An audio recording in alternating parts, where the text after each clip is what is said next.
मेरी ज़िंदगी है। मनीषा जी। बात सुनकर आरज़ू हंस दी। मुझे इस शादी से कोई फ़र्क नहीं पड़ता। अगर ये और लड़कियों के चक्कर में रहेगा तो मेरे लिए तो अच्छा ही है। मुझे कोई रोकने वाला नहीं होगा और मैं अपने सीक्रेट एजेंट्स का काम आराम से कर लूँगी। मनु, आज तो कमाल ही हो गया। तुझे पता है ना, मुझे कितनी देर से आरडी को पकड़ने का काम मिला हुआ था। लगभग 6 महीने हो गए थे। मैंने काफ़ी जाल बिछाया तो कल इन्फॉर्मेशन मिली कि वो ब्लू व्हेल क्लब में आ रहा है। मैंने पूरा जाल बिछा दिया था, उसे पकड़ लिया था, पर वहाँ राहुल और उसके दोस्त आ गए। एक तो वो एसएसपी ईशान ठाकुर, वो भी था। मुझे ये तो पता था कि वो क्लब राहुल का है, पर ये नहीं पता था कि राहुल वहाँ आ जाएगा। फिर तो मुसीबत हो गई होगी। मैंने पढ़ा है कि जो उन दोस्तों को की नौकरी है ना, ये सारे सर्व गुणों से भरपूर है। मेरा मतलब है कि तैराकी, शूटिंग, रेसिंग, चेस, कराटे और सबसे बड़ी बात अमीरी, सब अपनी फील्ड में माहिर है और राहुल इन सब का हेड है। जो कहता है वो करते हैं। उन्होंने तो तुझे पहचान लिया होगा। अब क्या करेगी तू? मनीषा बोली। यही तो मज़ेदार बात है, वो मुझे पहचान ही नहीं पाए। राहुल और ईशान मेरे पीछे भागे ही भी थे। उन्होंने मुझे पकड़ भी लिया था, पर वो मुझे पहचान ही नहीं पाए। मैं भी चमेली बाई बन के सामने से निकल आई। जब मैं लड़का बनी तो वो राहुल मेरी तरफ देखे जा रहा था। मुझे लगा कि उसने मुझे पहचान लिया है, लेकिन बाद में जब मैं चमेली बाई बनी तो इसने मेरी तरफ देखा भी नहीं। पहचानता कैसे? बाकी मेरी एक्टिंग तो तूने देखी ही है। वो मुझे कहता, मेरे क्लब में तुम आई कैसे? और अपने एसएसपी साहिब का तो कहना ही क्या, उसने खुद अपने पुलिस वाले को मुझे बाहर फेंकने को कहा। मुझे बड़ी हंसी आई थी कि ये है मुंबई पुलिस। हाँ हाँ कहकर वो जोर जोर से हंस पड़ी। मनीषा भी हंस पड़ी। वो सब ठीक है, क्लब में तेरी फ़ोटो तो नहीं आएगी? वो लोग फ़ोटो देखकर ही पहचान लेंगे। मनीषा को उसकी चिंता थी।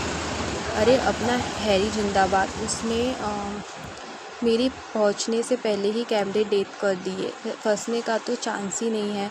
आरज़ू को पूरा भरोसा था। ठीक है, पर ये बता कि तू राहुल के साथ रहेगी कैसे? मनीषा बोली। राहुल घर आता नहीं है, मैं आराम से रह सकती हूँ। अब मुझे उस माँ बेटे की शक्ल भी नहीं देखनी पड़ेगी। आरज़ू बोली। बातें करते करते उसने चाय बना ली थी। दोनों बैठकर पीने लगे। सच, तुझे छुट्टी आराम से मिल गई। किसी ने कुछ कहा तो नहीं? मुझे कुछ कहकर किसी से मरना है। बाकी मैं कौन सा छुट्टी लेकर आई हूँ? मैंने अपने मैगज़ीन के लिए शीशा चौधरी का इंटरव्यू लेना है। आपको आता है? उसी के बहाने निकल आई। यहाँ से फ्री होकर शीला के घर जाकर देख लूँगी। मिल गई तो ठीक, नहीं तो कल ट्राई करूँगी। एक काम कहूँ, किसी दिन राहुल का इंटरव्यू ही दिला दे, मेरा नाम हो जाएगा। राहुल कभी यूं ही किसी को इंटरव्यू नहीं देता। मनीषा बोली। ये खूब है कही। यार, मेरी उससे गुड मॉर्निंग के अलावा कोई बात ही नहीं होती और तुम उसे इंटरव्यू के लिए बनाने को कह रही हो। चल, तेरे लिए बात करके देखूंगी। तू तो मेरी जान है। अच्छा, अब मैं चलूँ? कहीं उसे शक न हो जाए। अभी मैंने काम भी ढूंढना है। अब मैं पापा की कंपनी में काम नहीं कर सकती, कहकर वो चल दी। मनीषा भी उसके साथ ही निकल आई। राहुल का घर। आरज़ू वापस घर आ गई। वो काफ़ी थक गई थी और सीधे अपने कमरे में जाकर लेट गई। वो बेपरवाह सी बाहें फैलाकर आंखें बंद किए बेड पर लेटी हुई थी कि किसी की छाया ने उसके बदन को ढक दिया।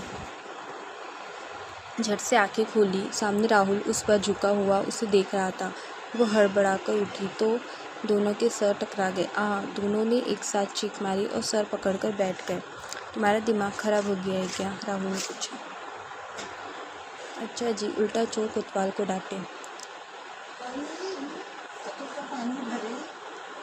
टंकी में नल नहीं चालू किया? पता नहीं। परसों पता नहीं। टंकी का पानी खत्म है। ओके।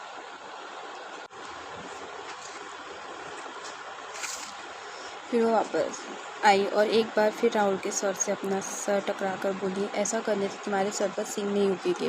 राहुल उसकी बात सुन के उसे देखता रह गया। वो आरज़ू को बिना पलक झपकाए देख रहा था। उसने पूछा, तुम्हारी कोई भाभी भी है, भाई भी है? नहीं, मेरा कोई भाई नहीं है। आप क्यों पूछ रहे हो? वैसे ही पूछा। तुम्हारी कीमत 2 करोड़ दी है, तुमसे